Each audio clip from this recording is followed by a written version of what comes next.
Tadbirkorlarga berilayotgan imkoniyatlarni qo'llab-quvvatlash va yanada yengillik taqdim etish maqsadida bojxona tizimida ham bir qator yangiliklar amalga oshirilmoqda.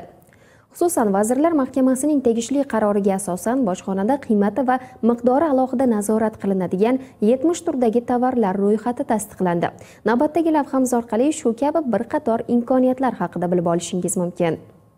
O'zbekiston Respublikasi Vazirlar Mahkamasining ayrim turdagi tovarlarni bojxona chegarasi orqali olib o'tish tartibini yanada takomillashtirish chora-tadbirlari to'g'risidagi 2025-yil 19-apreldagi 244-sonli qarori tovarlarning bojxona qiymatini aniqlashda asossiz imtiyozlar yoki maxsus bojxona rasmiylashtirish tartiblarini qo'llashga yo'l qo'ymaslik bilan bir qatorda bojsiz olib kirish me'yorlari va bojxona rasmiylashtirish shartlarini jahon standartlaridan kelib chiqqan holda belgilanishiga xizmat qilmoqda. Qaror bilan erkin muomalaga chiqarish bojxona rejimiga joylashtirishda bojxona qiymati va miqdori alohida nazorat qilinadigan 70 turdagi tovarlar ro'yxati tasdiqlandi. Endilikda ro'yxatdagi to'qimachilik, elektrotexnika, oziq-ovqat, plastmassa, rezina, poyabzal, teri, mo'yna, tosh, keramika, shisha, metall, kimyo sanoati mahsulotlarining bojxona yuk deklaratsiyalari rasmiylashtiruvi oxirgi 90 kalendar kuni ichida deklaratsiya qilingan. Shunga o'xshash tovarlarning o'rtacha bojxona qiymatining 80% dan kam bo'lmagan hollarda amalga oshiriladi. Masalan, A nomdagi tovarga o'xshash tovarning oxirgi 90 kun ichida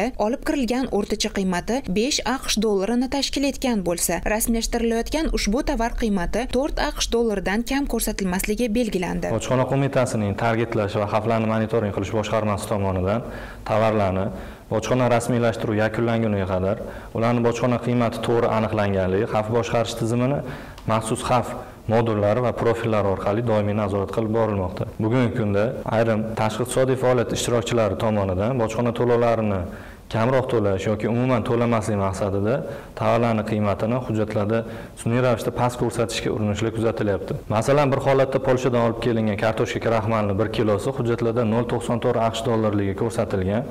Avvalgi shu turdagi tovarlar importi tahlil qilinganda tovarlarning haqiqiy bojxona qiymati 1 AQSh dollaridan 1 dollar 10 sentgacha ekanligi aniqlandi va natijada davlat byudjetiga 285 million so'mdan ziyod qo'shimcha bojxona to'lovlari undirildi. Yana bir misol, Xitoydan olib kelingan ofis o'rindig'i tovarlari hujjatlarda har biri 40 AQSh dollardan ekanligi ko'rsatilgan. O'tkazilgan bojxona ko'rigi jarayonida bu o'rindiqlar kompyuter klublari o'yinlari uchun mo'ljallanganligi aniqlandi va bojxona qiymati taxminan 90 AQSh dollar turishi aniqlandi.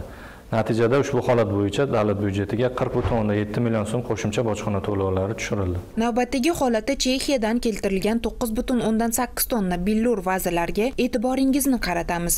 Hujjatlarga ishonilsa, ularning umumiy qiymati atigi 25 ming AQSh dollarini tashkil qilishi kerak edi. Ammo bojxona qo'mitasi tomonidan ushbu vazalar jo'natilgan davlatga yuborilgan xalqaro so'rovnoma javobi butunlay boshqa manzarani namoyon qildi. Ya'ni ushbu tovarning qiymati hujjatlarda ko'rsatilgan 7 barobar qimmat, ya'ni 177 ming AQSh dollari ekanligi ma'lum bo'ldi. Ta'kidlash joizki, bu kabi holatlarni oldini olishda bojxona qo'mitasining xavflarni boshqarish tizimiga joriy qilingan bojxona qiymatini monitoring qilish moduli alohida rol o'ynamoqda. Mazkur tizim ko'magida bojxona qiymatining haqqoniy aks ettirilishi hisobiga 2024-yilning o'zida davlat byudjetiga qo'shimcha 802.6 milliard so'm undirildi. 2025-yilning o'tgan 4 oyi mobaynida bu ko'rsatkich 275 milliard so'mni tashkil qildi. Taxminiy hisob-kitoblarga yuzlanamiz. Aytaylik, 10 milliard so'mga 200 o'rinlik bitta maktab yoki bog'cha bunyod etilishi mumkinligini inobatga olsak, demak 2024-yil boshidan hozirga qadar hisoblangan 1.7 trillion so'mlik qo'shimcha bojxona to'lovlari evaziga 100 dan ziyod maktab va bog'cha qurish mumkinligi oydinlashadi. Shunday ekan, tovarlarning bojxona qiymatini pasaytirishga urinish nafaqat boshqa halol tadbirkorlarning manfaatlariga, balki el u yurtimiz manfaatiga ham